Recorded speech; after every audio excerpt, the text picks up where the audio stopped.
রোমের বাদশা super power ছিল তার মধ্যে, তার অস্ত্রের অভাব ছিল না। রোমের বাদশার অস্ত্রের অভাব নাই, সৈন্যের অভাব নাই, বাহিনীর অভাব নাই। রাসূল সাল্লাল্লাহু আলাইহি সাল্লাম দুনিয়া থেকে যাওয়ার পরে আবু বকরের শাসন আমল যাওয়ার পরে আসলো ওমরের শাসন আমল। ওমরের শাসন আমলে সাহাবায়ে কেরামরা একটা টিম নিয়া রোমের সঙ্গে যুদ্ধ করার জন্য রওনা দিল। রোমের বাদশা শুধু শুনে মুসলমানরা যেদিকে যায় সেদিকেই খালি বিজয়, মুসলমান যেদিকে যায় শুধু বিজয় আর বিজয়, তাদেরকে কেউ পরাজিত করতে পারে না। যেখানে যায় রে তাদেরকে কেউ পরাজিত করতে পারে না। অস্ত্র কম, এমনকি বাহিনীও তাদের কম, বাহিনীও খুব কম, অস্ত্র কম, কিন্তু কেমনে তারা যুদ্ধে বিজয় হয়। বাদশা এটা নিয়ে গবেষণা করতে করতে পাইল যে তারা অস্ত্রের জোরে যুদ্ধ করে না, বাহিনীর বলে যুদ্ধ করে না, যুদ্ধ করে ইমানের বলে। বদরের যুদ্ধ দেখছেন, বদরের যুদ্ধের ইতিহাস আপনারা পড়ছেন অথবা অনেকেই শুনছেন। মাত্র 300 ছিল আর 1000 ছিল। 1000 গোলারে কুবা শামসুর মতো কুবায় ফলাই দিছে। বলুন অস্ত্রের বলে না ইমানের বলে? ইমানের বলে, ইমানের বলে, ইমানের বলে। মুসলমানরা যেদিকে যাইতো সেদিকেই বিজয়ের পতাকা ওড়াইতো।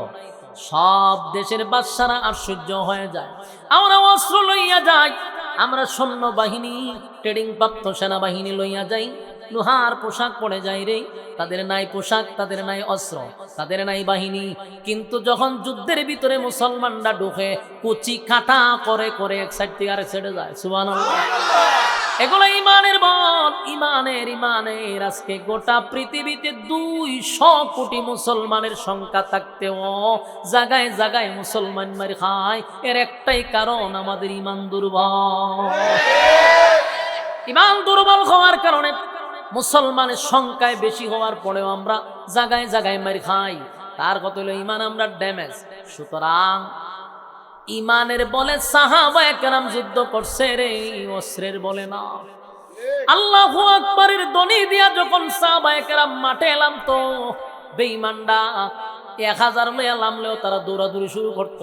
কেউ যদি জিগাইছে তোরার সংখ্যা বেশি, তোরার অস্ত্র বেশি, দৌড়স কা? ও বাইরে মুসলমানরা তরবারি তুলে একটা, আর উপর থেকে তরবারি লামে 70টা।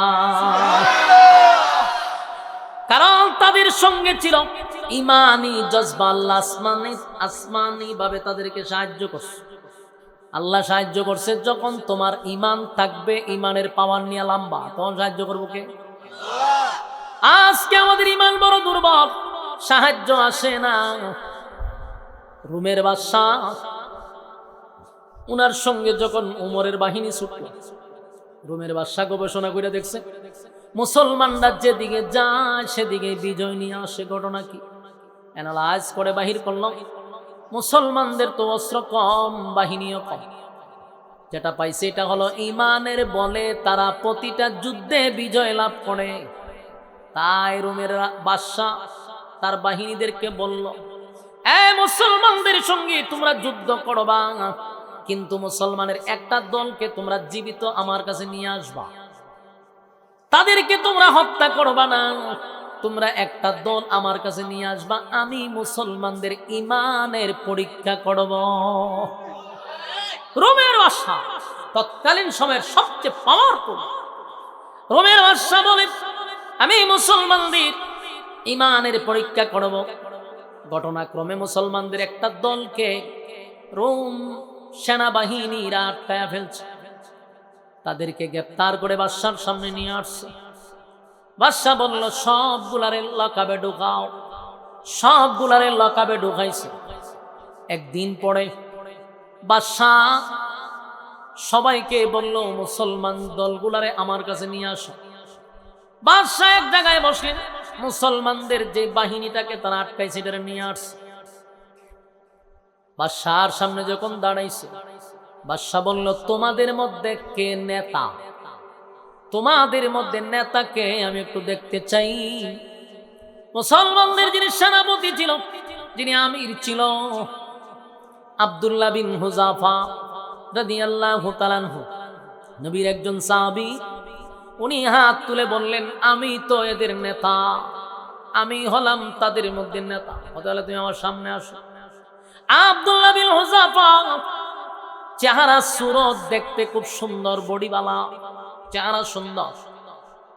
বাদশা কইল, এত সুন্দর চেহারা, এত চমৎকার একটা বডি, তোমার যোগ্যতা আছে, চেহারা আছে, বডি আছে, প্রশিক্ষণ আছে, এমন একটা ব্যক্তি তুমি কেমনে রে এমন একটা দলের সঙ্গে তুমি যোগ দিলা? বাদশা কইতেছে, আব্দুল্লাহ, তোমার বাহিনীদেরকে আমি গ্রেফতার করছি, সবগুলারে আমি মৃত্যুদণ্ড দিব, কিন্তু তুমি যদি আমার একটা শর্তে রাজি হও, ওয়াদা দিলাম তোমার বাহিনী সহ, তোমারে সহ আমি এই মুহূর্তেই খালাস করে দিব। আব্দুল্লাহ বিন হুযাফা তাকায় আছে। রোমের বাদশা বলেন, আব্দুল্লাহ, তোমার চেহারা সুরত সুন্দর, আমার মনটা চায় তোমার সঙ্গে একটু আত্মীয় করতে, তোমার সঙ্গে একটা সুসম্পর্ক করতে আমার মন চায়। তবে তোমার সঙ্গে যে আমি আত্মীয় করব, তোমার মধ্যে আমার মধ্যে মাঝখানে একটা ব্যারিকেড হলো, তুমি মুসলিম আমিও মুসলিম। এই ব্যারিকেডটা যদি তুমি সরায়া দাও, তাহলে তোমার সঙ্গে আমি একটা সম্পর্ক করতে চাই, সম্পর্কটা আরো আগায়া নিতে চাই। খুব খেয়াল করেন, ঈমানের পরীক্ষা। আল্লাহ বলেন, আমিনু কামা আমানান নাস, ঈমান আনো ওই মানুষদের মতো। ওই মানুষ বলতে আল্লাহ সাহাবায়ে কেরামদেরকে বুঝাইছে। কথা কি বুঝতেছেন? যারা ঈমানের পরীক্ষায় উত্তীর্ণ হয়েছে, আল্লাহ তাদেরকে বুঝাইছে। আব্দুল্লাহ বিন হুযাফা ওই বাদশার সামনে দাঁড়ায় আছে। বাদশাকে বলল, কিসের বাধা? বলে, তুমি মুসলিম আমিও মুসলিম, মুসলিম আর অমুসলিমের সঙ্গে তো সুসম্পর্ক হয় না, মাঝখানের ব্যারিকেডটা সরায়া দাও। আব্দুল্লাহ রে, আমি তোমার একটা অফার দেই, তুমি যদি আমার কথা মেনে নাও, সম্পর্কটা আরো আগায়া নিব। তুমি আমার কথা মেনে নিলে, এক নাম্বার হলো তোমার সাথী সঙ্গীদেরকে আমি ছেড়ে দিব। সবচেয়ে গুরুত্বপূর্ণ যে বিষয়টা হলো, তুমি দেখতে সুন্দর, এই রাজ্যের সবচেয়ে সুন্দরী রূপসী একটা মেয়ে আছে, এটা হলো আমার, তাও আবার আমার একটা মেয়ে। গোটা রাজত্বের মালিক হলো আমার মেয়ে। তুমি যদি আমার কথা শোনো, আমার মেয়েটারে তোমার কাছে বিবাহ দিয়া দিব। বুঝতেছেন নি কথা? কথা শুনেন আর নিজের ঈমানের দিকে খেয়াল করেন। আমরা যদি ডক্টর ইউনুসে ডাক দিয়ে নিয়ে হয়, হুজুর কিতা করতেন দোল কইরা আমার মেয়েটারে বিয়ে দিলাম না ভিতরে, হ্যাঁ, আর আমার রাজত্বটা আপনারা তো দিয়ে আমি যাবো। হুজুরও বেশ কি মাইরা কইতো, জামানার এখন মাইনা লাই, পরে আবার কালেমা হইরালাম মনে কথা হয় না দি, ফতুয়া তো রেডি, হ্যাঁ, আগে ব্যবস্থা করে লই, পরে যাটা হইবার হইব। কোরআন যারা মানে না, দেখবেন তাদের সঙ্গে মৌলবী আছে না নাই? সব জায়গায় মৌলবী আছে রে। কি বুঝলেন?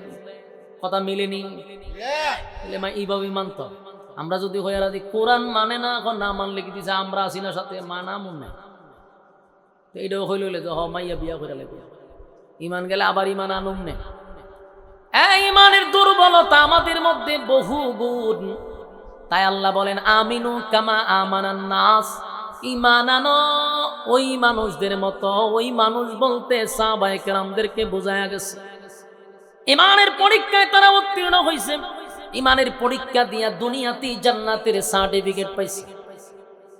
দুনিয়ার থাকতেই আল্লাহ ঘোষণা দিছে, অমুকরে আমি জান্নাতের ঘোষণা দিলাম, তুমি জান্নাতি, তুমি জান্নাতি। সুবহানাল্লাহ। জানি দুনিয়ায় থাকতে জান্নাতের সুসংবাদ পায় রে, দুনিয়ায় থাকতে জান্নাতের সুসংবাদ পায়। এমনে এমনে নয়, ঈমানের পরীক্ষা দিয়া, ঈমানের পরীক্ষা দিয়া, ঈমানের পরীক্ষা দিয়া। আমরার মতো এমন দুর্বল ইমান হইলে 5 টাকার চা খাওয়াইলে আমরা ইমান বিক্রি করি। বাস্তব বুঝেন অবস্থা। রং চা খাওয়াইলি তুই কয় বুট কারে দিবি, কয় আপনারই দিব। রং চার মধ্যে যে পরিমাণ আদা দিছেন বুট তো আপনারই দম লাগে। গুরু মার্কায় খাওয়াইছে রং চা, বৈশ মার্কায় কয় দুধ চা দিব। এখন আর রং চার খবর নাই, দুধ চা খাইয়া কয় বৈশ আপনারই বুট দিব। কিছুক্ষণ পরে ছাগল আইছে, ছাগল আইয়া কয় বুট কারে দিবি রে। কফি খাওয়াইয়া দিলাম, কফি আপনি খাওয়াইছেন, ছাগল বুট তোরে দিব। বলুন বুট কয়টা? এখন বুট কয়টা দিল? কয়জন রে? গুরুরেও দিছে, বৈশ্রেও দিছে, ছাগলরেও দিছে, কিন্তু বুট দিব একটা, দিছে 3 জন। আবার বুটের আগের দিন 500 টাকা মাথা ফিস করে কিনা ভালাইয়া দেয়। তাহলে গুরং চাও নাই, দুধ চাও নাই, কফিও নাই, এখন 500। কথা হয় না? এমন ইমান লইয়া সমাজে চলি রে। এই ইমানদারের বুকের উপরে পাথরেরও দরকার নাই, চাবুক দিয়া মারারও দরকার নাই, মাথার উপরে করাতরের দরকার নাই। আমরা 5 টাকার চা খাওয়াইলে ইমান বিক্রি করি, আমাদের উপরে ইমানের কি পরীক্ষা হবে? আমরা তো আল্লাহর আদালতে ইমানদারই না। কথা হয় না? যদি ইমান মাপার থার্মোমিটার থাকতো, জ্বর মাপার যেমন থার্মোমিটার আছে, ইমান মাপার যদি থার্মোমিটার থাকতো, বহু মৌলবী আমরা ধরা পড়তাম। ওয়াজ করার সময় আসলে পরে কইতো হুজুর একটু দাঁড়ান, বগলের নিচে আলগি দেন। আলগি দিলে থার্মোমিটার ঢুকাইয়া দিত। বক্তারে কতক্ষণ দাঁড় করাইয়া থার্মোমিটার বাইর করে কইতো হুজুর ইমান জিরু, মান সম্মান লইয়া বাড়ি যান। ঠিক না বেটি? এই যুবক ভাইরা, তাই আজকে আমরা এই সুযোগটা কাজে লাগাইছি। যেহেতু আমরা গাঁজা খাইয়াও কই ইমানদার, নামাজ না পড়েও কই ইমানদার, মাফার কেউ নাই, তাই দাবি কইরা গেলাম ইমানদার। দাবির বেলা ইমানদার। আল্লাহ বলেন আমিনু কামা আমানান নাস, ঈমান আনো, ঈমান আনো, ঈমান আনো ওই মানুষদের মতো যারা ঈমানের পরীক্ষা দিয়া 5 ডিভিশনে পাস করছে। এমন কি ঈমানের পরীক্ষা এমন ভাবে দিছে, আল্লাহ দুনিয়ায় থাকতে তাদেরকে সুসংবাদ জানাইছে, আমি তোমাদেরকে জান্নাত দিব। জোরে কোন সুবহান। ঈমানের কত পাওয়ার, ইমানের কত পাওয়ার গো, ইমানের কত পাওয়ার, ইমানের কত পাওয়ার। 2টা গুণে গুণান্বিত হইলে আল্লাহ জান্নাত দিব। একটা হলো ইমান আর একটা হলো নেক আমল। কিন্তু ইমানের বেলা আমরা বড় দুর্বল। এই যুবক ভাইরা, আমাদেরকে অফার দিলে আমরা কি অফার কি ফালাইয়া দিব? যদি হয় গুলশানে বাড়ি দিব, কথা হয় না? দি গুলশানে বাড়ি দিব, এমন কথা শুনলে বহু মৌলবী আমরা দৌড় মারতে রাজি। পাবলিকের কথা পড়ি হইলাম, গুলশানে বাড়ি দিলে পাগল হয়ে যায়। আর যদি কয় রাষ্ট্রপতির মেয়েরে তোর কাছে বিয়া দিব, সর্বনাশে কইব আমি কি জমিনও আছি না আসমানও আছি, আর কি উস আছে? আর রোমের বাদশাহ নবীর সাহাবীরে বলল, এই আব্দুল্লাহ, ওয়াদা দিলাম আমার একটা মাত্র কন্যা, সুন্দরের দিক দিয়া পুরা রাজ্যের মধ্যে আমার মেয়ের চেয়ে সুন্দর কেউ নাই, রূপে গুণে সর্বদিক দিয়া। এই মেয়েটারে তোমার কাছে বিবাহ দিব। শুধু তাই না, বিবাহের দিন হাজার হাজার মানুষের সামনে আমার রাজত্বের অর্ধেক তোমার নামে লিখে দিব। কিতা বুঝলেন? এই অফার কি আমরা মিস করব? চিন্তা করেন আমরা কত বড় মাফের ইমানদার। আল্লাহর নবীর সাহাবীর ঈমান পরীক্ষা করতেছে রোমের বাদশাহ। রোমের বাদশার টার্গেট হলো মুসলমানরা কেমনে রে গোটা বিশ্ব বিজয় করলো। যেখানে যায় সেখানে মুসলমান বিজয়, যেখানে যায় সেখানে বিজয়। মুসলমানদের অস্ত্র নাই, সৈন্য নাই, কিন্তু যেদিকে যায় তুফান ছুটায়, তুফান ছুটায়। সুবহানাল্লাহ। এক খালিদ বিন ওয়ালিদ যুদ্ধের ময়দানে 60,000-এর সঙ্গে উনি একা দৌড় মারে, সবুজটা দৌড় মারে। সুবহানাল্লাহ। অস্ত্র লইয়া 60,000 সোলজার বাহিনী খাড়া। খালিদ বিন ওয়ালিদ তরবারিটা লইয়া যখন আল্লাহু আকবার কয়ে দৌড় মারে, 60,000 ওনারে দেখে দৌড় মারে। সুবহানাল্লাহ। এটা ছিল ঈমানের পাওয়ার। এটা কিসের পাওয়ার? ঈমানের পাওয়ার, ঈমানের পাওয়ার, ঈমানের পাওয়ার। সেই রোমের বাদশাহ যখন এই অফার দিছে নবীর সাহাবী আব্দুল্লাহ বিন হুযাফা, আব্দুল্লাহ বিন হুযাফা বলেন, এই রোমের কুত্তা, কথা বুঝতেছেন আমার? আমরা যদি এমন অফার দেয় আর আমরা যদি মিস্টার আমাদের যে উপদেষ্টা ডক্টর ইউনূস সাহেব যদি গালিটা দিই, আপনি কি জমিনও থাকবেন? কথা কয় না দিন, আপনি যেখানে খারা এখানে গাতা করবো, এখানে আপনার খবর দিয়ে উপরে দিয়া টাইলস লাগাই দিবে। কথা কয় না দিন, উপরে তো টাইলস দিব। কিন্তু ইমানের কি পাওয়ার! আব্দুল্লাহ ওই বাদশার সামনে দাঁড়ায় হয়, রুমের কুত্তা, তুই কি আমারে রাজত্বের বিনিময়ে, তোর বিনিময়ে ইমান বিক্রি করতে চাস? তোর এই রাজত্বের মধ্যে আমি থুতু দেই। এই দুনিয়া ক্ষণস্থায়ী, ক্ষণস্থায়ী দুনিয়া আমরা চাই না, আমরা চিরস্থায়ী পরকাল চাই। এই দুনিয়ার শেষ আছে রে, এই দুনিয়ার শুরু আছে, এই দুনিয়ার শেষ আছে। বলুন কেউ থাকতে পারবো? এই কথা কই না কেন? ঠেডা মেডা লইয়া যাওই বাইরন, বলুন তো দেখি থাকতে পারবেন? বাইরন তো খুব বেড়াগিরি দেখায়, কিন্তু এই বেড়াগিরি কি চিরস্থায়ী? চিরস্থায়ী নয়, থাকতে পারবো না, চলে যেতে হবে। তাই পরকালের প্রতি আমাদের বিশ্বাস বাড়াইতে হবে। এটার নামে ঈমান, এটার নামে। এই পৃথিবী থাকার জায়গা নয়। আর মাঝে মধ্যে ভয় লাগে। সুন্দর এই পৃথিবী দেখতেছি, হঠাৎ করে যদি না দেখি, যে আপনার এখানে আসার আগে একজন বক্তা, এটার নাম হইল গিয়া ইসহাক আল হুসাইনি, একজন বক্তা, নাম শুনছেন না? সারা দেশ ওয়াজ করছে। হঠাৎ করে একদিন সকালবেলা হয় আমি কিছুই দেখি না। অন বুঝেন, আপনি দেখতেছেন, হঠাৎ করে যদি দেখেন সব অন্ধকার, কেমন লাগবে? পৃথিবী সব দেখলেন, একটা অন্ধ মানুষ জন্মের পরে দেখে নাই, এটা স্বাভাবিক, দেখছে না, দেখছে না। কিন্তু একটা মানুষ দেখার পরে যদি আর না দেখে, এর যে কত কষ্ট আর জ্বালা, এটা আপনারা বুঝাইতে পারবো না। যেন মাঝে মধ্যে উনি যখন বলতেছে, আমার ভয় লাগছে, আমার শরীরের রুম সব দাঁড়ায় গেছে, আমার দ্বারা বইয়া উনি গল্পগুলা করতেছে, আমার ভয় লেগেছে। মাঝে মাঝে চিন্তা করতেছি, আল্লাহ যদি চোখটা হঠাৎ করে নিয়ে যায় রে, কোন আদালতে মামলা করলে আমি চোখ পাবো? কথা হয় না? পৃথিবীর কোন আদালতে মামলা করলে আপনি চোখ পাবেন? যদি মালিক হঠাৎ করে সকালে ঘুমতে ওইটা দিয়ে আর কিছু দেখা যায় না, কার কাছে গিয়ে অভিযোগ করবেন? এমন এক ব্যক্তি নিছে, কারো কাছে অভিযোগ করার সুযোগ নাই। হঠাৎ করে যদি দুইটা কিডনি ড্যামেজ হয়ে যায়, কার কাছে অভিযোগ করবেন? কোন থানায় মামলা দিবেন? হঠাৎ করে যদি প্যারালাইসিস হয়ে ঘরে পড়ে থাকি, কার কাছে রে মামলা দিব? কারে জিগাইব? কারে খুশি করব? এগুলা ভাবলে আমার নিজেরই ভয় লাগে। আল্লাহ, চোখে দেখি, হঠাৎ করে যদি না দেখি।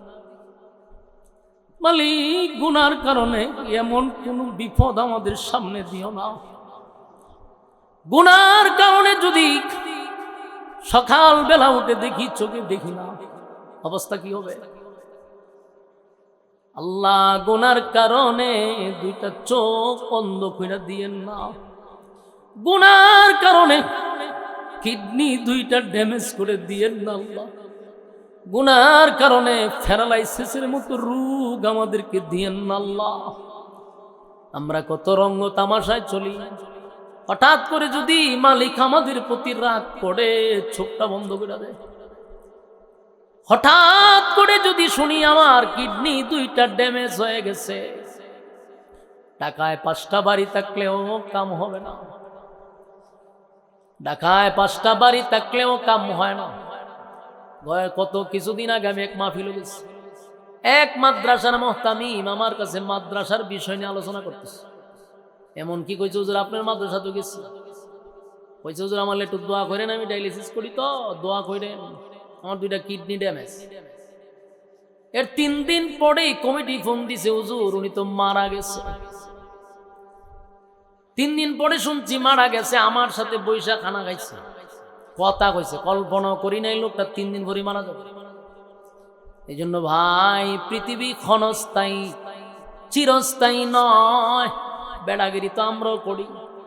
দিন শেষে একটু চোখ বন্ধ করে দেখেন, আল্লাহ যে অঙ্গ প্রত্যঙ্গ দিছে, এগুলা বড় দামি, বড় দামি। এত দামি সম্পদ যদি আমার হারিয়ে যায়, মামলা করো আর ফেরত পাবো না। চোখ নিয়ে গেলে চোখ পাওয়া যায় না। এই যে উনি আমার সামনে বই রইল, আমার বালা করে দেখে না, অথচ সারা দেশে ওয়াজ করছে, চোখ দুইটা নাই, হঠাৎ করে গেছে। আমার যুবক ভাইয়েরা, তাই মাঝে মধ্যে চিন্তা করা দরকার। আল্লাহ যে নিয়ামত দিছে, রাগ কইরা যদি আল্লাহ নিয়ে যায়, আল্লাহ যদি কয় তুই এত নাফরমানি করস, এত নাফরমানি করস বান্দা, আমি তোর এত নিয়ামত দিলাম, তুই এত নাফরমানি করস, যা তোর চোখ দুইটা নিয়ে গেলাম, যা তোর দুইটা কিডনি আমি ড্যামেজ করে দিলাম, বলুন কোন আদালতে মামলা দিব? সুযোগ আছে? আমার যুবক ভাইয়েরা, এই পৃথিবী চিরস্থায়ী নয়।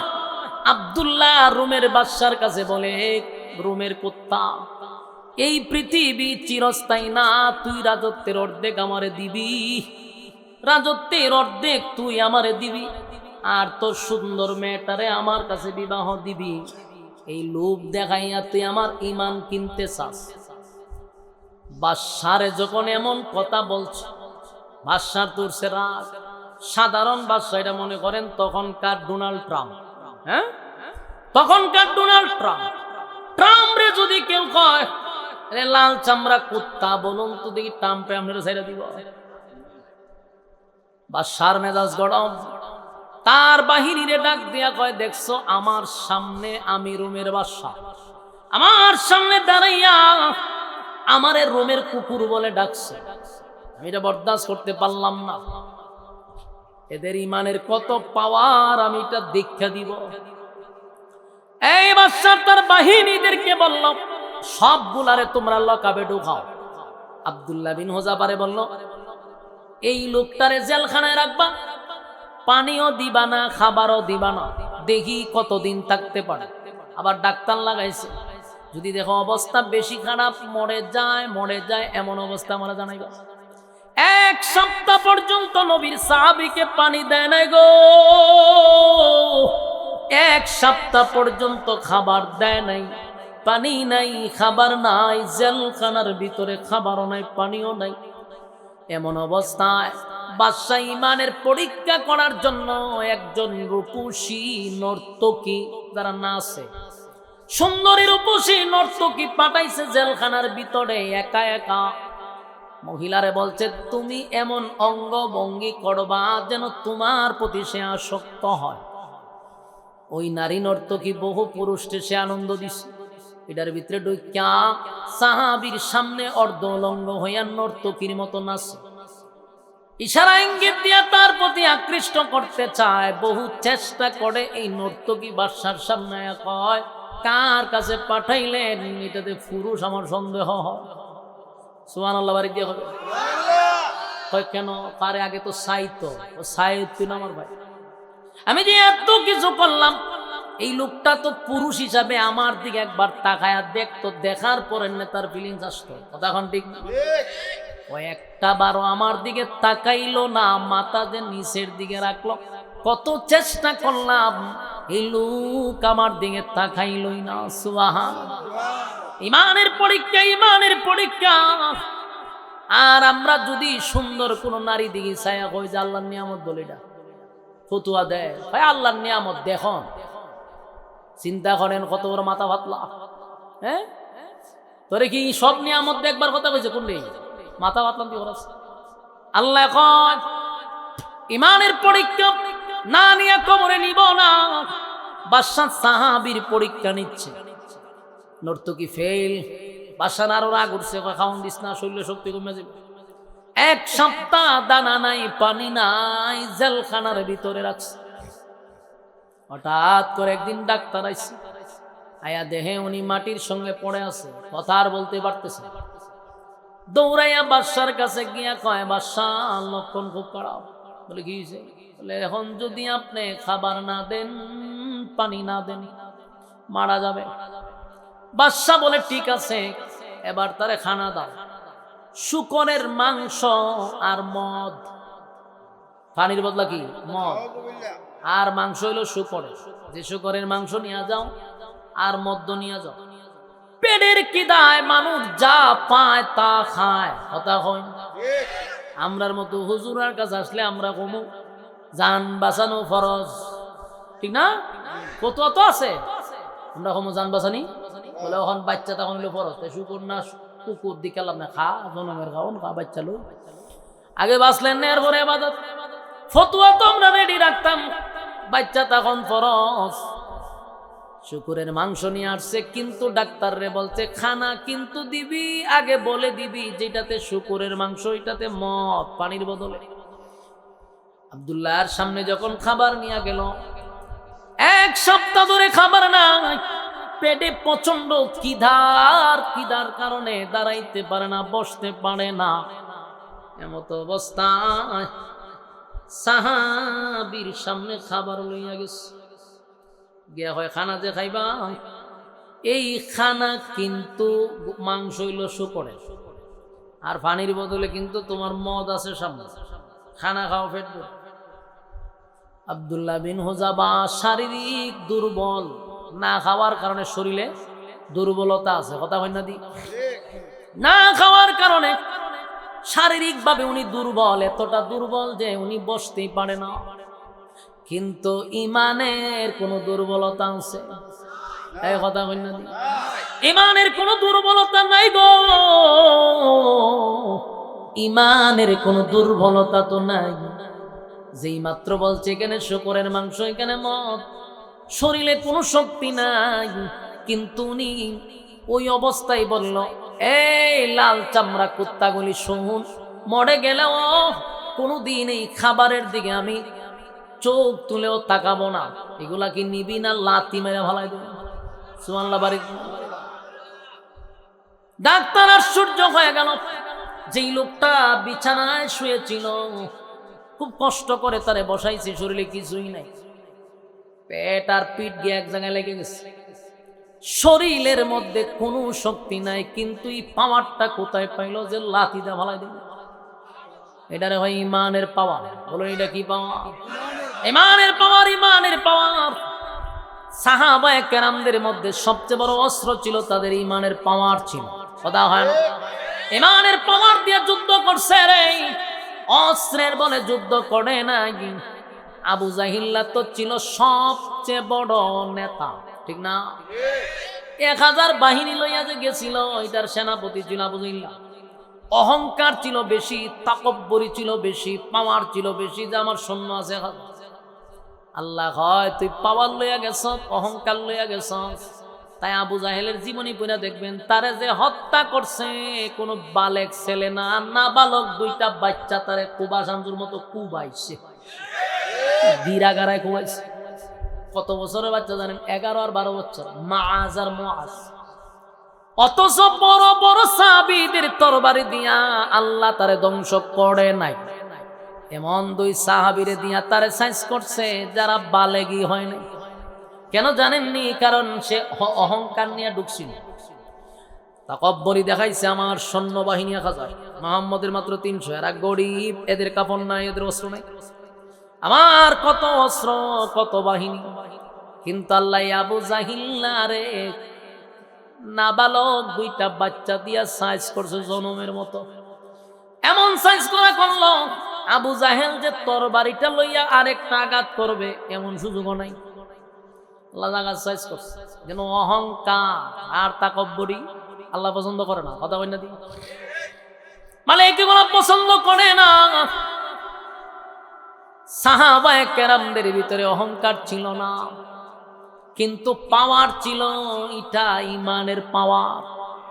নিজের কোনো পাওয়ার দেখায় না। বদর ইতিহাস তোমরা পড়ছি, ভালো করে পড়ছি, দেখছি 313 জন সাহাবী আপনারা শুনছেন। কসম খোদার আমরা যতটুকু পড়লাম দেখলাম যে 313টা তরবারি ছিল না। ওই কথা বুঝুননি আমার? 313 জন সাহাবী তো আপনারা শুনছেন যুদ্ধে অংশগ্রহণ করছে, কিন্তু জানেননি 313টা তরবারি ছিলই না। কোন সাহাবীদের হাতে ছিল খেজুরের ডাল, কোন সাহাবীদের হাতে ডালও নাই। 1000 অস্ত্র সহ বাহিনীর সঙ্গে কেমনে রে আল্লাহ বিজয় দিল? শুধুমাত্র ইমানি পাওয়া। রোমের বাদশা ওই ডাক্তার রুমের বাদশার কাছে গিয়া কয়, বাদশা কার কাছে পাঠাইলেন? 1 সপ্তাহ ধরে তার খাবার নাই, ফেনো পানি নাই, লোকটা মাটির সঙ্গে মিশে গেছে। তারে কোন রকম বসাইলাম, উঠাইলাম, কিন্তু আশ্চর্যের ব্যাপার, আমি যখন তারে বললাম এটাতে শুকরের মাংস, এখানে মদ, এই লোকটার যে কোথার থেকে শক্তি আসলো, আশ্চর্য হয়ে গেলাম। এমন ভাবে রাগান্বিত হইছে, কইছে লাথি মাইরা খাবার ফালাইয়া দিব। বাদশা কয় তাই নাকি? বলে হ। সর্বনাশের ধরে লইয়া বাদশা আবার মুসলমানের এই বাহিনীটাকে আবার সামনে নিয়ে আসছে। 2 জন লোকের কাঁধে বর করে আব্দুল্লাহ বিন হুযাফারে নিয়ে আসছে। 2 জন লোকের কাঁধে বর করে, উনি আটতে পারেন না। যখন 1 সপ্তাহ না খাইলাম না, আটতে পারবেন না। ও দুপুর খাওয়ান দিলে তুমি মেজাজ গরম হয়ে যাবে, প্লেট মেটো গেলে বাইরে ভেঙে লাগে, কথা ঠিক নেই? আমরা মাঝে মধ্যে আওয়াজ শুনি আশেপাশের থেকে, ঠাসটুস বাড়ি, এবং কিতা গরম কিতে শুরু হয়েছে, খাওয়ান দিতে দেরি করছে, প্লেট মেট বাইরে ভেঙে লাগে। দুপুরের খানা যদি একটু দেরি হয়, মেজাজ কেমন কেটকিটা। আর রোজার সময়, ইফতারির সময়টার দিকে একটা মেজাজ কাটে, ঠিক নেই? কারণ সারাদিন উপাস, মেজাজ খুব কড়া।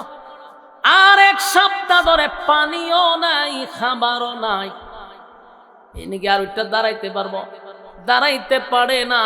2 জন মানুষের কাঁধে বর করে বাদশার সামনে দাঁড় করেছে।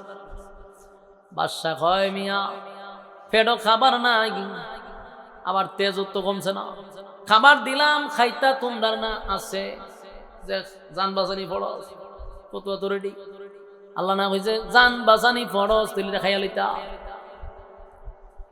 আমার যুবক ভাইয়েরা, তাহলে একটু খেয়াল করে দেখেন, পেটে খাবার নাই, শরীরটা বড় দুর্বল, কিন্তু ইমানের পাওয়ারটা কি কমল?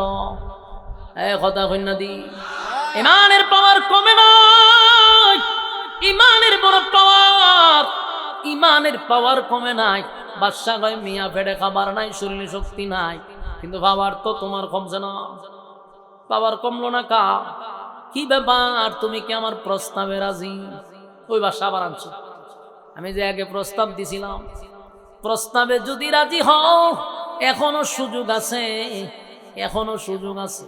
আমার প্রস্তাবে রাজি হইলে তোমার সাথী সঙ্গী সবাইরে আমি ছেড়ে দিব, তোমারে আমি সুস্থ করে তুলব, রাজত্বের অর্ধেক দিব, আমার মেয়ের বিবাহ দিব।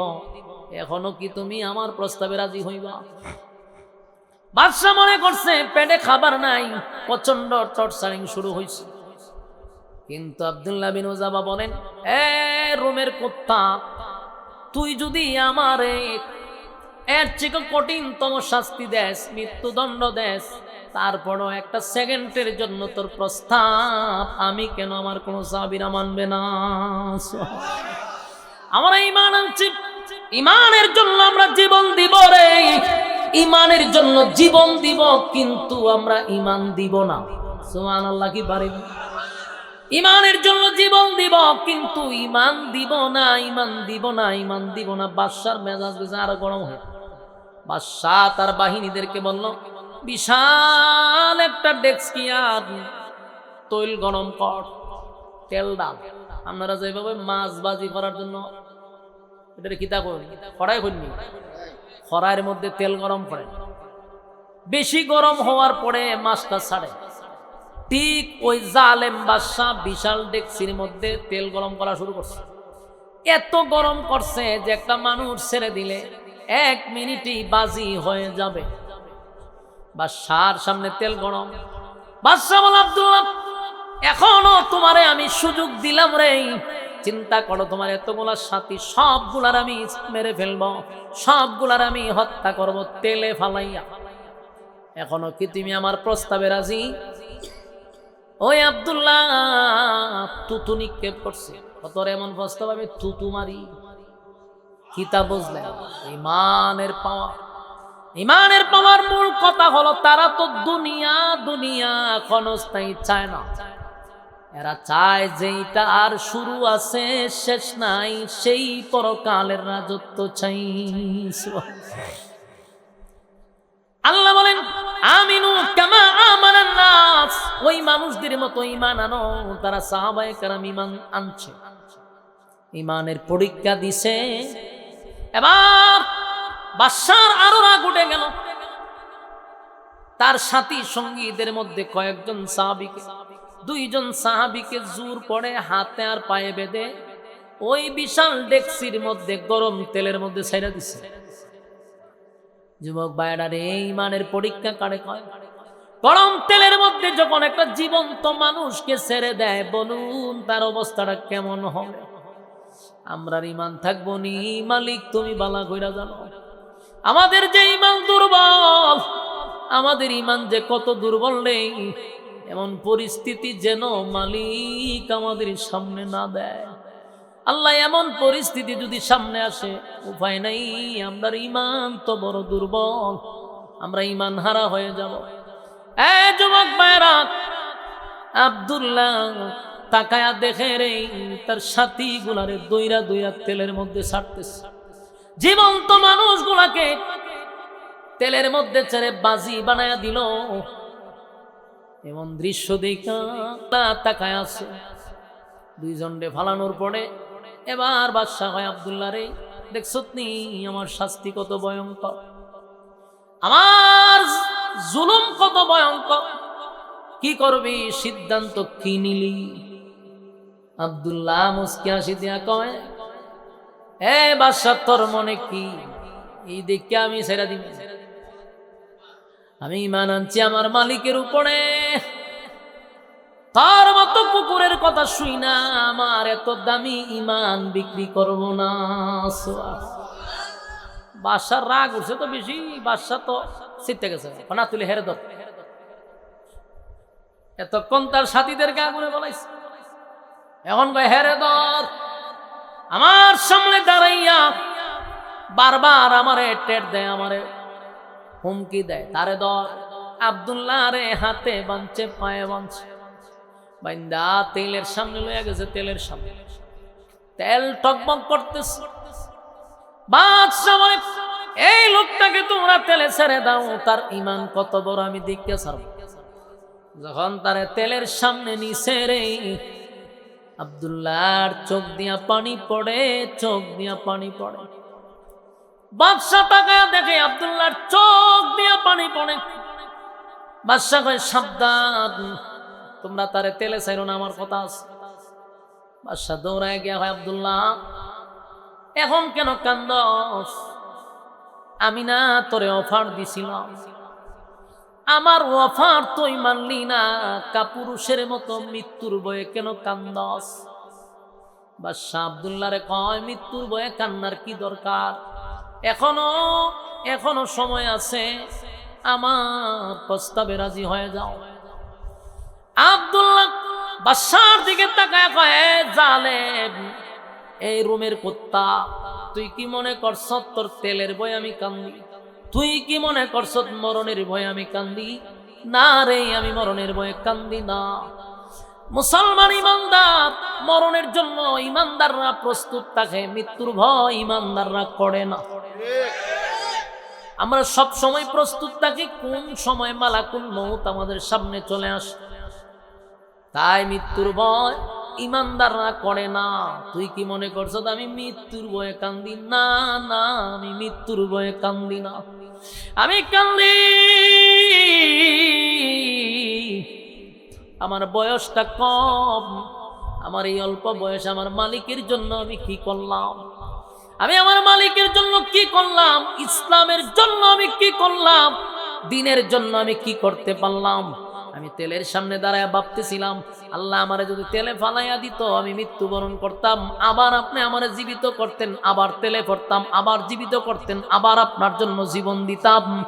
100 বার যদি আপনি আমারে জীবন দিতেন, 100 বার যদি আপনার জন্য আমি জীবন দিতে পারতাম, সেই দুঃখে আমি কান্দি যে মাত্র একবার আমার জীবনটা দিলাম ইসলামের জন্য, বারবার দেওয়ার সুযোগ নাই, সেই ব্যথায় আমি কান্দি।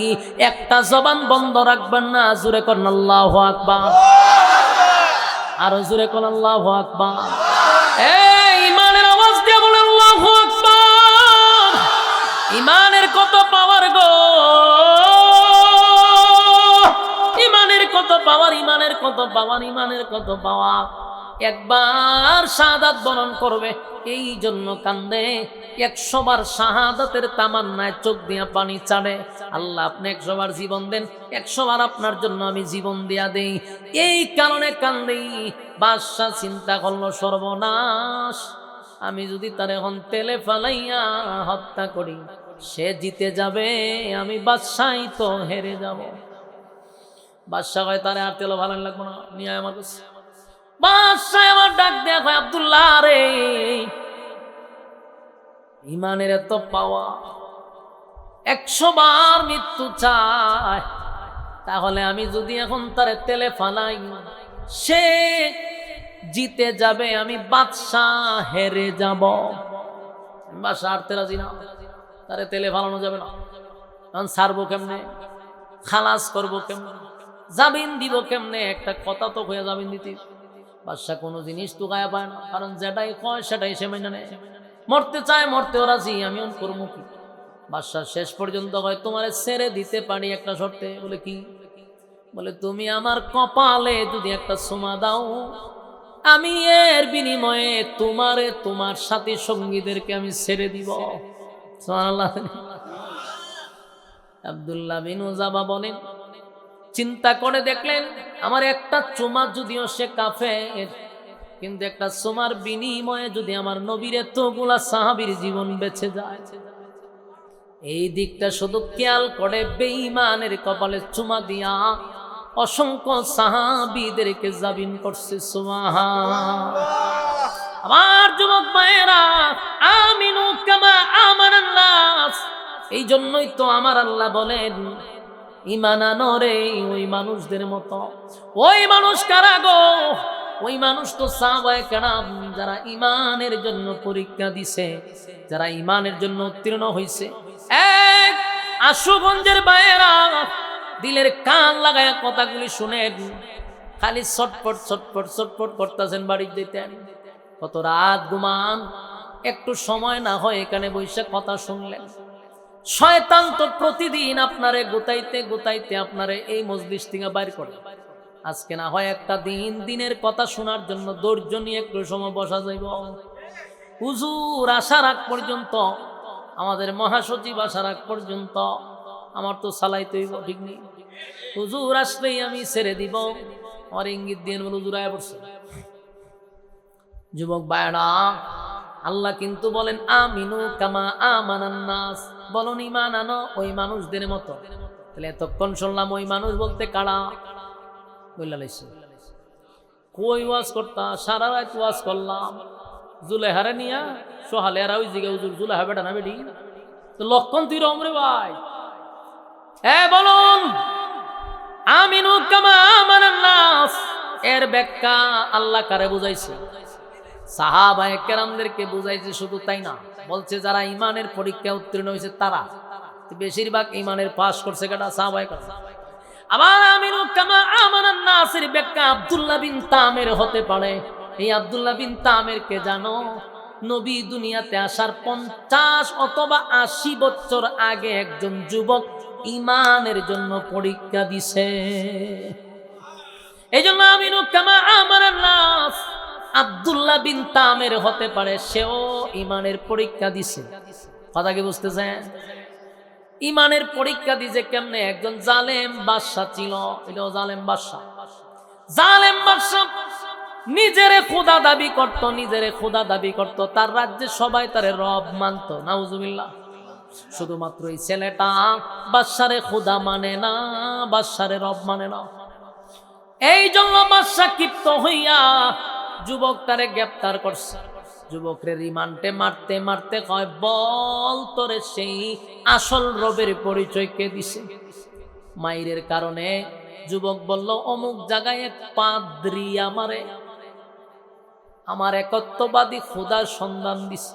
পাদ্রীরও গ্রেফতার করছে। বল আর কারে কালেমা পড়াইলি? আপনার রাজ সবার মন্ত্রীও আমরা লাইনের। সুবহানাল্লাহ। আপনি যে রাষ্ট্র চালান, আপনি হইলেন প্রধানমন্ত্রী, আপনি হইলেন প্রেসিডেন্ট, আপনার বাসাতে তাই মন্ত্রী সেও আপনার খোদা মানে না। বাদশা হয় আমার মাথাটাতে একটা জুতা দা বাড়ি মার। আমি যে রাজ্য চালাই, মন্ত্রী যদি আমার খোদা না মানে, তুই তো আমার কপালও জুতার বাড়ি। ধর মন্ত্রী রে গ্রেপ্তার করছে। মন্ত্রীরে পাশে বসে, এখন মন্ত্রী রে তুই না আগে চোখে দেখতি না, হন্দি আমার ভাই চাই রুচ, আমি চোখে দেখি। কেমনে দেখছ? আমার রব বালা করছে। সুবহানাল্লাহ। এই মন্ত্রী তুই না চোখে দেখতি না? বলে আমার রব আমার চোখ ভালো করে দিছে, সেদিন থেকে আমার রবের উপরে ঈমান আনছি। তুই যে খোদা না, তুই যে মাথা বাতলা বাট পার, আমি বালা করে বুঝছি। এই তুই খোদা না, খোদা হওয়ার কোনো অ্যাঙ্গেলে তোরে খোদা মানা যায় না। যিনি রব উনি চিরঞ্জীব, দূরে হয় না। যিনি রব তার কি মরণ আছে?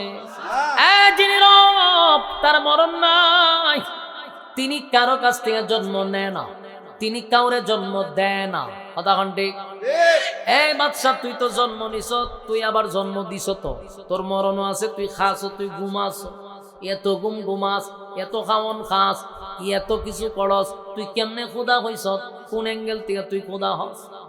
বাসা ভাই দেখছ তুই কেমন খারাপ লাগে? আমার বেতন নিয়ে চলস, আমার রাজ্যে থাকস, আমারই খোদা মানুষ না? বলে না, তোরে কোনো অ্যাঙ্গেলই খোদা মানা যায় না। যিনি রব তিনি বলছেন উনি জন্ম দেয় না, জন্ম নেয় না। সুবহানাল্লাহ। লাম ইয়ালিদ ওয়া লাম ইউলাদ, আমি আল্লাহ কাউরে জন্ম দেই না, কারো কাছ থেকে জন্ম নেই না। কথা হয় না? এই আল্লাহ কি কারো কাছ থেকে জন্ম নেয়? আল্লাহ কি কাউরে জন্ম দেয়? কথা কইনা দি সব জায়গায় সুখ থাকে না, ইমান যাইব। বলেন আল্লাহ জন্ম নেয়, জন্ম দেয়। ওয়ালাম ইয়াকুল লাহু কুফুয়ান আহাদ, আল্লাহ বলেন আমার সমকক্ষ সমতুল্য কেউ নাই, কেউ নাই, কেউ নাই। সুবহানাল্লাহ। আল্লাহ বলেন লা তাখুযুহু সিনাতুন ওয়ালা নাওম,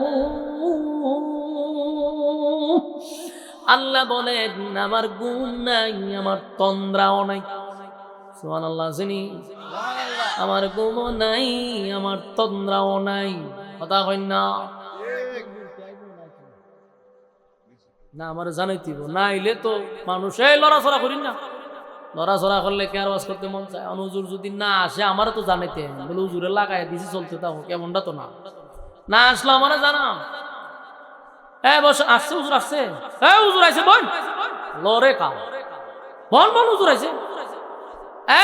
কথাগুলি দিলের কান লাগায় শুনেন। আমাদের হেফাজতের মহাসচিব হাজার আলেমদের উস্তাদ চলে আসছে। হুজুর আসতে দেরি, আমার ছাড়তে দেরি নাই। বসুন, কথাগুলি শেষ করতে দেন, মনোযোগ দিয়ে শুনেন। বলুন আল্লাহর ঘুম আছে? আল্লাহর ঘুম নাই, মালিকের তন্দ্রা নাই। ওই বাদশাহ মন্ত্রী বলে তোর ঘুম আছে, তোর খাওয়ান আছে, তুই জন্ম দেশ, জন্ম নেস, সুতরাং তোরে খোদা মানা যাবে না। বাদশাহ, জালেম বাদশাহ এমন ভাবে নির্যাতন করছে, করাত দিয়া মন্ত্রীর 2 ভাগ করে লইছে। নাউজুবিল্লাহ। কিন্তু মন্ত্রী ইমান দেয় না, ফাদ্রিরেও করাত দিয়া 2 ভাগ করছে, ইমান দেয় নাই রে। এবার আব্দুল্লাহ বিন তামের রে মারার জন্য এই পাদ্রী কেন কালেমা পড়াইল, তাই আব্দুল্লাহ বিন তামের রে মারতে চান। আল্লাহ কয় জালেম গুলা এত জালেম ছিল, এই জন্য আল্লাহ 4টা কসম করছে।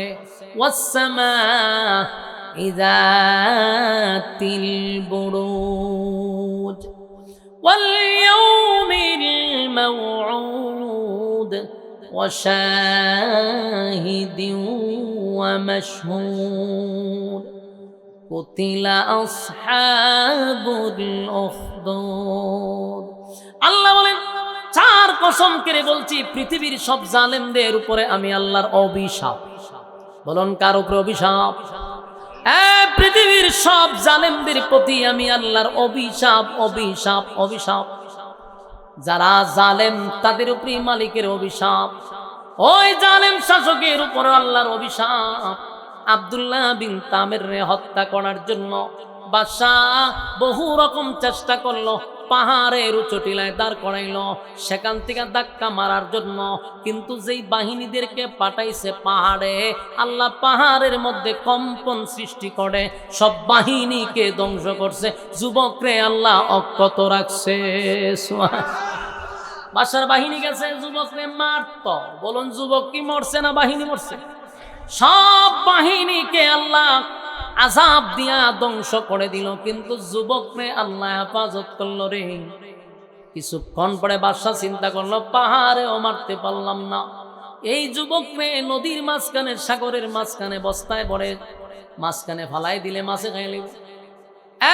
বাহিনী দিয়া সাগরের মাঝখানে যুবকরে নিয়ে গেছে মারার জন্য, কিন্তু আল্লাহর কাছে যুবক দোয়া করছে, সাগরের মাঝখানে এমন ভূমিকম্প, এমন ভূমিকম্প, এমন ভূমিকম্প শুরু হইল, সমস্ত বাহিনী সাগরের মাঝখানে মারা গেল, কিন্তু যুবক মরে নাই। বাদশার সামনে দাঁড়ায়া যুবক কয়, বাদশা রে, পাহাড়ের বাহিনী শেষ, সাগরের বাহিনী শেষ, এখন বল আমারে কেমনে মারবি? সুবহান।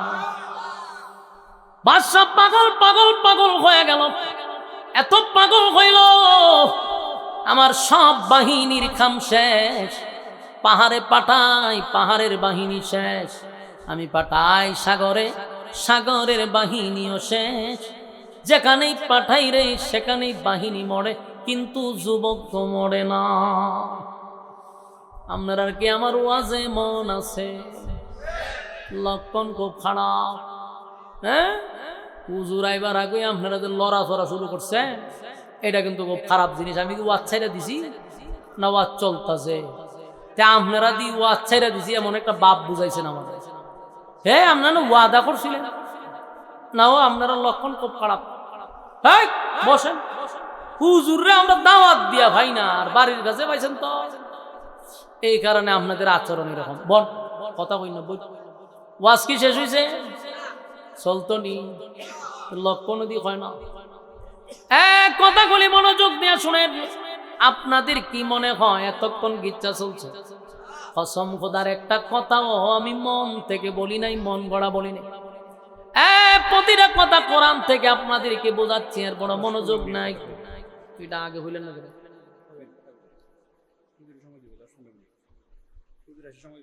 কিন্তু কইতিব না, আপনারা গাড়ি সব লোক মনে হচ্ছে উজুর আইসি। হ্যাঁ, এটা কইতিব না, 10-15 মিনিট। বোন, ওয়াজ চলতো নি, ছেড়ে দিতাম। বন, উজুর আইতেছে। والسماء ذات البروج واليوم الموعود وشاهد ومشهود। চারটা কসম। والسماء ذات البروج, অসংখ্য তারকা বিশিষ্ট আকাশের কসম। واليوم الموعود, পরকালের কসম, যেখানে বিচার হবে। وشاهد ومشهود, ইয়াউমুল জুমআ, ইয়াউমুল আরাফা। দুইটা কসম, শেষ আয়াতে দুই কসম, এর আগে দুই কসম, মূল চারটা কসম। চার কসম করে আল্লাহ বলেন, কুতিলা আসহাবুল উখদুদ। আল্লাহ বলেন আকাশের কসম, নক্ষত্রের কসম, কিয়ামত দিবসের কসম। আল্লাহ বলেন ইয়াউমুল জুমআ, যেই দিনটা ঘুরে ঘুরে তোমাদের সামনে আসে, সেই দিনের কসম। ওয়া শাহিদিন ওয়া মাশহুদ, এবং আল্লাহ বলেন যে আরাফার দিনের কসম। চার কসম করে বলেন কুতিলা আসহাবুল উখদুদ। আলহামদুলিল্লাহ কোন, আরো জোরে কোন আলহামদুলিল্লাহ। আপনাদের কাঙ্ক্ষিত মেহমান, আজকের মাহফিলের মধ্যমণি, হাজার হাজার আলেমদের উস্তাদ, আমাদের ব্রাহ্মণবাড়িয়ার কৃতি সন্তান, হেফাজতের সম্মানিত মহাসচিব আমাদের মধ্যে চলে আসছে ইনশাআল্লাহ। হুজুরের দুয়ার শরীক হয়েই আমরা যাব ইনশাআল্লাহ। হ্যাঁ, বন্যা কা তাড়াতাড়ি বস।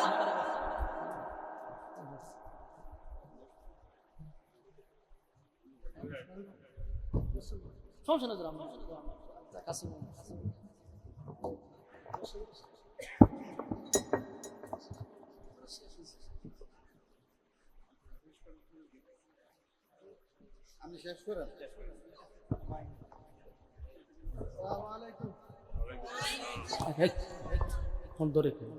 বসেন বসেন ভাই, 2 মিনিট। হুজুর ইনশাআল্লাহ মোনাজাত দিবে। কথা তো প্রায় শেষ, হুজুর আসলেই তো কথা শেষ, এটা তো বলা হয়েছে।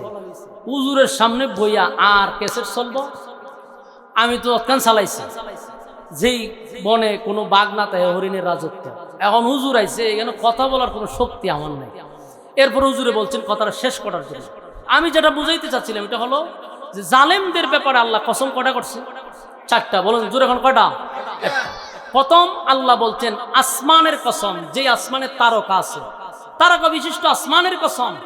এরপর আল্লাহ বলেন এরপরে বলেন কিয়ামত দিবসের কসম, ওয়াসসামাই যাতিল বুরুজ, আকাশের কসম, ওয়াল ইয়াউমিল মাউউদ, আল্লাহ কয় পরকালের কসম, যেদিন বিচার হবে, ওয়া শাহিদি ওয়া মাশহুদ, এখানে 2 কসম, মূল হলো 4টা। 4 কসম করে আল্লাহ বলেন কুতিলা আসহাবুল উখদুদ। রব্বে কারীম বলেন 4 কসম করে বললাম যারা জালেম তাদের উপরে আমি আল্লাহর অভিশাপ, গর্ত যারা খনন করে তাদের উপরে আমি আল্লাহর অভিশাপ। বলুন অভিশাপ কারে দিছে? যারা জালেম, যারা জুলুম করে তাদের উপরে আল্লাহর অভিশাপ। 4টা কসম করে বলছে গর্ত খননকারীর উপরে আমি আল্লাহর অভিশাপ। তাহলে এই সূরা নির্যাতিত সাহাবীদেরকে সান্ত্বনা দিল। যেই ঘটনা ঘটছে নবী আসার বহু আগে, সেই ঘটনা সাহাবীদেরকে শুনাইয়া, নির্যাতিত মুসলমানদেরকে শুনাইয়া সান্ত্বনা দিছে। ইমানি জজবা আরো বেড়ে গেছে, ঠিক কিনা? আজকের আলোচ্য বিষয় আমরা আলোচনা করছি ইমান নিয়ে। সুতরাং ইমান যখন আমরা নিজেরা ইমানদার দাবি করব, তাহলে বুঝে নিতে হবে আমাদের উপরে পরীক্ষা আসবে। কথা এখন ঠিক নেই? পরীক্ষা আসবে। পরীক্ষায় যারা উত্তীর্ণ হবে, আল্লাহ বলেন কানাত লাহুম জান্নাতুল ফিরদাউসি নুজুলা। আমি ইন্নাল্লাযীনা আমানু ওয়া আমিলুস সালিহাত, আল্লাহ বলেন যারা ঈমান আনছেন, নেক আমল করছে, কানাত লাহুম জান্নাতুল ফিরদাউসি নুজুলা, আল্লাহ বলেন আমি জান্নাতুল ফিরদাউসের মেহমান বানাবো। বলুন কয় গুণে গুণান্বিত হইলে? 2 গুণে। ঈমান নেক আমল, ঈমান নেক আমল, এই 2টা গুণ যার ভিতরে থাকবে ফেরদাউসের মেহমান হবে। আল্লাহ বলনেওয়ালাকে, শুননেওয়ালাকে কথাগুলির উপরে আমল করার তৌফিক দান করুক, আমিন। আমরা হুজুরে পাওয়া যায় না, কথা বুঝছেন? ব্রাহ্মণবাড়িয়াতে আসছে, আপনারা এলাকা দিকে আপনারা মুরসামুরসি করতেছেন, অথচ হুজুরের একটা ডেট খালি পুস্টারের নামটা থাকলে এটা একটা সৌন্দর্য। খালি বরকতান হুজুরের নামটা চায়। আমি তো ভয়ে হুজুরের কাছে বলি না, মৌলভীবাজার বিভিন্ন জায়গার থেকে শুধু হুজুরের নামটা চায় যে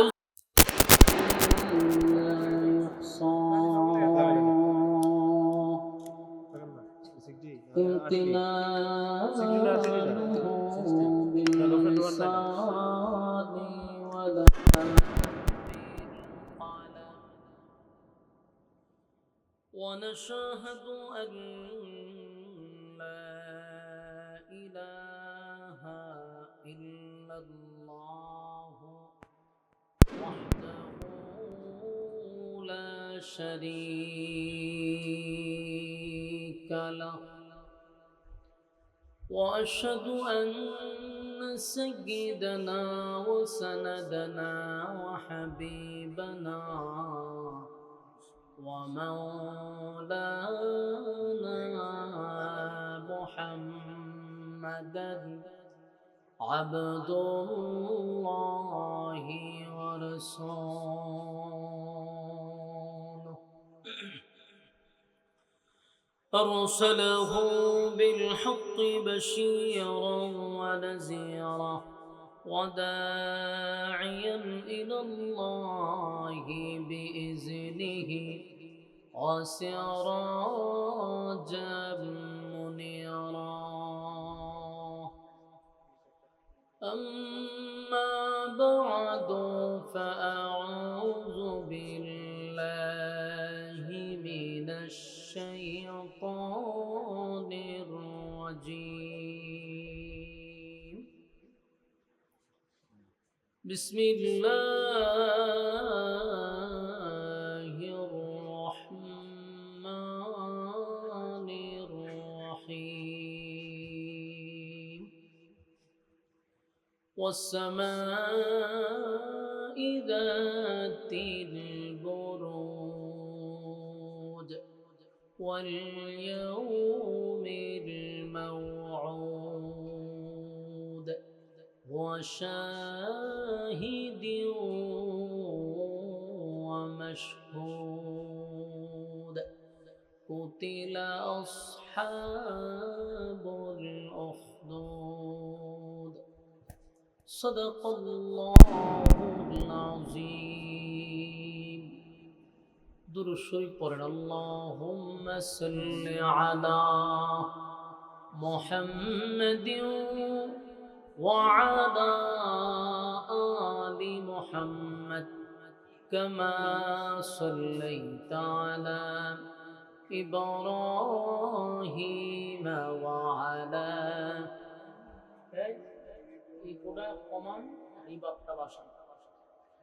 إنك حميد مجيد اللهم بارك على محمد وعلى آل محمد كما باركت على إبراهيم وعلى إنك حميد مجيد الحمد لله বগুড় আয়োজিত 5 দিন ব্যাপী তাফসীরুল কুরআন মাহফিল সভাপতিত্ব করছেন হাফেজ মাওলানা মুফতি সুলাইমান আরমানি সাহেব আরখামি সাহেব। আজকের মাহফিলের যিনি আখিরি মোনাজাত করবেন রাজপথের লড়াকু সৈনিক হাজারো আলেমদের উস্তাদ বাংলাদেশ হেফাজত ইসলামের সম্মানিত মহাসচিব এবং মহাপরিচালক জামিয়া দারুল আরকাম মাদ্রাসার সম্মানিত প্রতিষ্ঠাতা প্রিন্সিপাল আল্লামা শায়েখ সাজিদুর রহমান সাহেব দামাত বরকাতুহুম, আপনাদের 5 দিনের অনেক বড় বড় উলামায়ে কেরাম এখানে তশরিফ আনছেন। বাংলাদেশের উল্লেখযোগ্য আলেমদের কদম এখানে পড়ছে আলহামদুলিল্লাহ। এই সব উলামায়ে কেরামদের মধ্যে সবচেয়ে নগণ্য অযোগ্য একজন ব্যক্তি হলাম আমি। তারপরে দোয়ার উদ্দেশ্যে আমি আপনাদের সামনে উপস্থিত হয়েছি। আপনাদের সামনে আল্লাহ যদি তৌফিক দান করে কিছু কথা যেন আল্লাহ আমার জবান দিয়ে বাহির করে দেয়, আপনাদেরকেও যেন শ্রবণ করার তৌফিক দান করে, সকলেই বলে আমিন। যেহেতু আমার পরে হেফাজতের মহাসচিব আল্লামা শায়েখ সাজিদুর রহমান সাহেব মোনাজাত করবেন, ওই দিক খেয়াল করেই আমার বয়ানটা ওইভাবেই করতে হবে। হুজুর আসলেই বয়ান শেষ। আপনারা যারা রাস্তাঘাটে দাঁড়ায় আমার দেখতেছেন, বোঝা যায় আমি ফটো মারছি আর বেগে করে সাপ আনছি, একটু করে সাপ খেলা দেখাবো, মানে লক্ষণটা এইরকম বোঝা যায়। ওই দেন না হাড়িয়া দেখতেছে হুজুরে কিতাব বাইর করে। আমি ভাই সাপটা বানছি না, বসেন। দাঁড়ায়া দেখছি মানে সাপ খেলা দেখা ওয়াজ মাহফিল জায়গা এইটা টং টং শীষ মিশিটা বন্ধ করে না, এই শীষ মেহেরবানি কইরা আল্লাহর হস্তে প্যান্ডেলের ভিতরে বসেন। দীর্ঘক্ষণ সময় বসছেন, আপনাদের হাজতের দরকার থাকতে পারে, প্রস্রাব আরো কোনো হাজত থাকলে কইরা প্যান্ডেলের ভিতরে বসে যান। লম্বা সময় কথা বলার সুযোগ নাই। পিছনে বড় একজন লোক আছে, হজরত দোয়া করবেন, তাই আপনারা মেহেরবানি করে প্যান্ডেলের ভিতরে বয়ে গেলে আমারও কথা বলতে সুবিধা হবে। এখানে যতক্ষণ বসা থাকবেন নাযালাত আলাইহিমুস সাকিনা, উপর থেকে সাকিনা রহমত নাজিল হবে। আসিনি আশুগঞ্জ সুবহানাল্লাহ থাকলে কইবেন। প্যান্ডেলের বাহিরে কিন্তু এই রহমত নাজিল হবে না, এটা কিন্তু ভিতরে, ঠিক না? আর যারা রাস্তাঘাটে দোকানপাটে আড্ডা মারতেছেন, আগামীকাল পর্যন্ত যদি আজরাইলে আপনারা না ধরে তাহলে এই আড্ডাটা কালকেও মারতে পারবেন। কিন্তু আগামী 1 বছরের ভিতরে বাচ্চা থাকলে ওই মাহফিলটাতে বসার কোনো সুযোগ তোমার কথা দেখা না। 1 বছর বাচ্চা থাকলেও আপনি এই মাহফিল আর বইতে পারতেন না, কিন্তু বাচ্চা থাকলে আপনি আড্ডা মারতে পারবেন। তাই আজকের আড্ডা বাদ দিয়া 5 দিনের শেষ দিন মাহফিলে বৈশা হুজুরের মোনাজাতে শরীক হইয়া বাড়িতে গেলে একটা তৃপ্তি পাইবেন। যাই হোক, আমরা মোনাজাত দিয়ার পরে বাড়িতে যেতে পারছি। মেহেরবানি কইরা আমরা শয়তানের দুকাত না পড়ে প্যান্ডেলে বসে যাই। কারণ প্রত্যেকটা মানুষের সাথে ভাই শয়তান কিন্তু থাকে, আর এই শয়তান চাইতো না আপনার এইখানে বসায় রাখতে, বিভিন্ন ওয়াসওয়াসা দিয়ে আপনার বাইরে নিব। বিড়ি খাইবার যারা অভ্যাস আছে এরা দুইটা টান দিয়ে আয় পড়ম, হুজুর খালি শুরু এনে করছে, টান দিতে আর কয় মিনিট লাগবে, এরকম কইরা আপনার উড়াইব। আপনি গেছেন তো টান দিতেনি, টানে টানে আপনার বাড়িতে নিয়ে যাবে। এই জন্য শয়তানকে সুযোগ না দিই, আমরা মজলিসে বসে যাই। আল্লাহ সবাইকে বুঝার মানার তৌফিক দান করুক, আমিন। আমি আপনাদের সামনে সূরা বুরুজ এর প্রথম অংশটা তেলাওয়াত করছি। এই সূরা আসলে নাজিল হয়েছিল নির্যাতিত মুসলমানদেরকে সান্ত্বনা দেওয়ার জন্য। বলুন, নির্যাতিত মুসলমানদেরকে সান্ত্বনা দেওয়ার জন্য। ভাই সাহেব, আপনারা কিন্তু ব্রাহ্মণবাড়িয়ার মানুষ, এটা জানেননি আপনারা? না মমে শিখাইছেন? ব্রাহ্মণবাড়িয়ার মানুষের কিন্তু আওয়াজ বেশি, তর্জন গর্জন বেশি। এটা আপনি আমরা আওয়াজ দিয়ে বুঝাইতে হইব। মাইকের আওয়াজ প্যান্ডেলও যায়নি, পর্যাপ্ত পরিমাণ যায়নি, তা আওয়াজ দিন না কেন? আপনি না এলো আল্লাহ আপনারা আনাইতেছে, বৃষ্টি পরে যাবেন ভিতরে বয়ে যান, আওয়াজ টাওয়াজ দিয়েন। হ্যাঁ না ঠিক বিঠিক বললে আমারও কথা বলতে আপনাদের সাথে ভালো লাগবে, একটু হা না বললেন। নির্যাতিত মুসলমানদেরকে সান্ত্বনা দিছে আল্লাহ। কোন সূরা নাজিল কইরা দেখেন, এর কোনো খবর আসেনি। সূরা বুরুজ নাজিল কইরা সান্ত্বনা দিছে কারে? নির্যাতিত মুসলমানদেরকে। তাহলে নির্যাতন এখন যে মুসলমানরা হচ্ছে এখানে শেষ না, আগেও হইছে। বর্তমানে গোটা বিশ্বের দিকে যদি আপনি তাকান, সব জায়গায় মুসলমান লাঞ্ছিত, অপমানিত। আপনারা দেখেন, গাজা শেষ করছে, ফিলিস্তিন তো শেষই। এখন পশ্চিমাদের টার্গেট হলো মুসলমান হটাও। সুদানের মুসলমানদেরকে প্রতিনিয়ত হত্যা করা হচ্ছে, হাজার হাজার নারী শিশু সবাইকে গণহত্যা চালাইছে। টাক দিয়া দিয়া মানুষের মরদেহ আপনার মাটি চাপা দিতেছে। গোটা পৃথিবীর মিডিয়াগুলি চুপ, বিশ্ব মিডিয়া চুপ, কোনো সাউন্ড নেই। কেন? এরা গরিব, এরা মুসলমান। যদি কোনো সাদা চামড়াওয়ালারা সাইজ করতো, দেখতেন আজকে গোটা মিডিয়া ভাদ্র মাসে কুত্তা যেভাবে পাগল হয় এরা ওইভাবে পাগল হয়ে যেত। কিন্তু মুসলমানদেরকে মারতেছে, বিশ্ব মিডিয়া চুপ। এমনকি মানবাধিকার যে হয় সংস্থা একটা আছে, এরাও চুপ, জাতিসংঘ চুপ। মাঝে মধ্যে আমরা বাংলাদেশে এরা আমরা বুঝায় যে মানবাধিকার দরকার। এদেরকে যে রাস্তা দিয়ে ফিনিশিং করে এটি কি রুলার হয় না, রুলারের তলে ফালা এটি সার্চ করার দরকার ছিল। সুদানে মুসলমান মারতেছে, তোর মানবাধিকার কাছে করবে। গাজা মারতেছে মুসলমানদেরকে, তোর মানবাধিকার করবে। তোরা জাতিসংঘ করবে। আয়ে ভিতরে ঢুকে সেরে মনে শিয়ালে যেমন ঢুকে খুব সুন্দর করিয়া বাইরিবার সময় হ্যাঁ বাপ লইয়া বাইরে।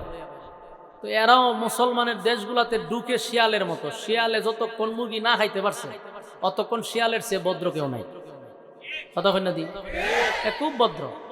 যখন মুরগি ভাইয়ালায় তখন বোঝায় যে হের চরিত্র কত খারাপ। প্রতিটা দেশে এই পশ্চিমাগুলি ঢুকে ভদ্র বেশে, কিন্তু প্রতিটা দেশ তারা ধ্বংস করে যায়। আজকে গোটা বিশ্বের মুসলমানদেরকে তারা মারতেছে। এর মধ্যে যোগ দিছে মুনাফিক। আরব দেশগুলা এটির মধ্যে যোগ দিছে। এটি হলো সবচেয়ে বড় মুনাফিক। এই গাদ্দার পৃথিবীর মধ্যে সবচেয়ে হইল এই আরব দেশগুলা। তো সম্মানিত শুধু এই মুসলমানের ক্লান্তি লগ্নে আপনারা আসছেন দ্বীনি কথা শোনার উদ্দেশ্য। মুসলমান নির্যাতন শুধু এখন থেকে না, রাসূল দুনিয়াতে আসার আগ থেকে শুরু হয়েছিল। রাসূল দুনিয়াতে আসার ৮০ বছর আগেও ঈমান আনার কারণে জালেমরা মুসলমানদেরকে নির্যাতন করছে। তো রাসূল আরবি সাল্লাল্লাহু আলাইহি সাল্লাম যখন কালেমার দাওয়াত দিছে, তখন কিছু সংখ্যক গরিব সাহাবীরা কালেমা পড়ছে। একেবারে গরিব মানুষগুলা কালেমা পড়ছে, যেমন বেলালের মতো সাহাবী গুলাম ছিল, খাব্বাবের মতো সাহাবী, আর অসংখ্য সাহাবীরা আছে গরিব, এরা কালেমা পড়ছে। তো এরা যখন মারে কেউ প্রতিবাদও করে না। যখন বেলাল রে মারে, গুলাম তো, কেউ বাঁচায়ও না, কেউ ধরেও না, এত মার মারছে, প্রতিবাদ নাই। এরকম ভাবে জায়গায় জায়গায় মুসলমানরা মারতেছে। তো সাহাবায়ে কেরামরা একটা সময় নির্যাতন সহ্য আর করতে পারতেছে না, নির্যাতনের স্টিম রুলার চাপায়া দিচ্ছে। এত নির্যাতন, এত নির্যাতন, যারে যেখানে পায় সেখানে মারতেছে। আমরা তো ভাই সোশ্যাল মিডিয়াতে সবগুলা দেখায় না, দেখা যায় না, কি পরিমাণ বর্বর স্টাইলে মুসলমানদেরকে হত্যা করতেছে কল্পনা করতে পারবেন না। ভয়ঙ্কর ভাবে তাদেরকে মারতেছে। কিছুদিন আগে দেখলাম সুদানের একজন কালো মহিলা দুইটা বাচ্চারে, একটা বাচ্চারে বগলের নিচে রাখছে, কত চেষ্টা করতেছে বাচ্চাগুলার বাঁচাইবার। এই বাচ্চাগুলির সামনে গুলি দূরে রাখছে, পিস্তল দূরে রাখছে, মার সামনে বাচ্চাদেরকে গুলি করে মারতেছে। রাস্তাঘাটে শুধু মরা দেহ, লাশের স্তূপ করে রয়েছে। কোন বিশ্ব মিডিয়া এটা নিয়ে কোনো সাউন্ড নাই, কোনো শব্দ নাই। পরীক্ষা কিন্তু শুরু হয়ে গেছে ইমানের, কথা বুঝতেছেন? ইমানের পরীক্ষা মুসলমান শুরু হয়ে গেছে, পরীক্ষায় উত্তীর্ণ হতে হবে। আল্লাহ ইমানদারের জন্য সুসংবাদ দিছে। বলুন কার জন্য? ভাই সাহেব আপনারা একটু আওয়াজ দিয়ে নো, একটু হা না কইয়েন। আপনারা যেভাবে নীরবতা পালন করতেছেন, আপনারা ভিতরে মনে এটি আছে যে হুজুর আমরা এখানে সব বড় বড় বালাম আছে, আপনি কি এর বক্তা, আপনার সাথে যদি জুড়ে জুড়ে আমরা হা না কই দিলে যদি আপনার দাম বেড়ে যাবে, এরম চিন্তাত নিয়ে আপনারা আছে। আমি তো এই চিন্তাত না, আমার কথা আপনারা হা না কইলে আমার কথা বলার আগ্রহটা একটু বাড়ল হইল। আপনারা ইচ্ছাকৃত ভাবে আমার আগ্রহটা কমাইতেছেন, এটা আমার কোনো দোষ নেই। আমার সাথে একটু হা না করেন, তাহলে বুঝবো যে আমার কথা বুঝতেছেন, তখন আর একটা কথা বলতে আমার আগ্রহ তৈরি হবে। বলুন ইমানদারের জন্য কি আছে? পরীক্ষা আছে। ইমানদারকে আল্লাহ সুসংবাদও দিছে পরীক্ষার মাধ্যমে। কোন মুসলমান ইমানদার ব্যক্তি পরীক্ষা না দিয়ে জান্নাত পাবে না। বলুন বিনা পরীক্ষায় আমরা জান্নাত দিব? ইন্নাল্লাযীনা আমানু ওয়া আমিলুস সালিহাতি কানাত লাহুম জান্নাতুল ফিরদাউসি নুজুলা। আল্লাহ বলেন নিশ্চয়ই যারা ঈমান আনছে এবং নেক আমল করছে, কানাত লাহুম জান্নাতুল ফিরদাউসি নুজুলা, আমি ওই দুই শর্ত যারা মানবে, ঈমান এবং নেক আমল, তাদেরকে আমি জান্নাত দিব, তবে সাধারণ জান্নাত না, জান্নাতুল ফেরদাউস দিব। শুধু দিব এটা বলছে না, বলছে জান্নাতুল ফেরদাউসের মেহমান বানাবো। বলুন তো দেখি কয় শর্তের বিনিময়ে? শেষ বুঝলে লেগেছে ওয়াজ উনতে আইছেন আপনারা, আসো বিশ্বাস না দিই। দুই শর্তের বিনিময়ে আল্লাহ ফেরদাউস দিবে। তো শর্ত প্রথম হইল ঈমান আর হইল নেক আমল। এই দুইটা যার ভিতরে থাকবে তার জন্য সুসংবাদ। তবে দুইটা যার ভিতরে থাকবে তার ঈমানি পরীক্ষা হবে। আপনি দাবি করলেন বলে আমি ঈমানদার, আর মসজিদও গেলেন নামাজ পড়লেন বলে আমি নেক আমল করি, এই দাবিতে জান্নাত পাবেন না। আমরা যখনই আপনার ঈমান এবং নেক আমল থাকবে, তখন এই নেক আমল আর ঈমানের একটা পরীক্ষা হবে। পরীক্ষায় যখন ফাঁস হবেন, কানাত লাহুম জান্নাতুল ফিরদাউসি নুজুলা, আল্লাহ বলেন জান্নাতুল ফেরদাউসের মেহমান বানাবো। পরীক্ষা আসেনি? পরীক্ষা আছে। তো ঈমান কিভাবে আনবো? আমরা যেভাবে দাবি করি এইভাবে ঈমান বলা হয় না। আমরার দাবির কোনো শেষ নাই। যে গাঞ্জা খায় এও খায় আমি ঈমানদার, যে নামাজ পড়ে না বেনামাজি এও খায় আমার ঈমান শক্ত আছে, নামাজ না পড়লে কি হয়েছে? তাহলে সুদ যে খায় এও খায় ঈমানদার, জেনা করে হেও কয় আমি ইমানদার, সাদাবাজি করে হেও কয় ইমানদার। ইমানদার তো সবাই, দাবির বেলায় সবাই, কিন্তু কাজের বেলায় ইমানদার কতটুক ইমান আছে এটা পরীক্ষা করবে আল্লাহ। ওই পরীক্ষায় যখন আপনি উত্তীর্ণ হবেন, আল্লাহ হয় বিনিময়ে আমি ফেরদাউস দিব। তবে বিনা পরীক্ষা না, ইমান হতে হবে শক্তিশালী। আমিনু কামা আমানান নাস, আল্লাহ রাব্বুল আলামিন বলেন ঈমান আনো আমিনু কামা আমানান নাস, ঈমান আনো ওই মানুষদের মতো যারা ঈমানের পরীক্ষায় উত্তীর্ণ হয়েছে। শুধু মুখে মুখে দাবি করলাম আমি ঈমানদার, শুধু আমি বললাম যে আমি ঈমানদার, এমন ঈমানদারের দাবি বেনামাজিও করে রে, এমন ঈমানদারের দাবি জেনা করেও করে, সুদ করেও করে, ঘুষ করেও করে, চাঁদাবাজও করে, টেন্ডারবাজও করে। দাবির বেলায় ঈমানদার, কাজের বেলায় ঈমান নাই। যদি আল্লাহ ঈমানের থার্মোমিটার দিত তাহলে সব ধরা পড়ত, কথা হয় না? তাহলে যে ঈমান দাবি করত তার কাছে গিয়ে থার্মোমিটার ঢুকাইয়া পরীক্ষা করত। এই জন্য আমরা ঈমান আনবো আমিনু কামা আমানান নাস, ঈমান আনো ওই মানুষদের মতো যারা ঈমান আনছে, ঈমান আনছে, ঈমানের পরীক্ষা দিছে। ঈমানের পরীক্ষা না দিয়া জান্নাত যাব। রোমের সম্রাট, রোম রাজ্য যে চালাইছে, কত বড় রাজত্ব ছিল জানেন? ভারত মহাদেশ, বড় একটা দেশ ভারত না, এরম ভারত মহাদেশের চেয়ে বড় ছিল রোম রাজ্য।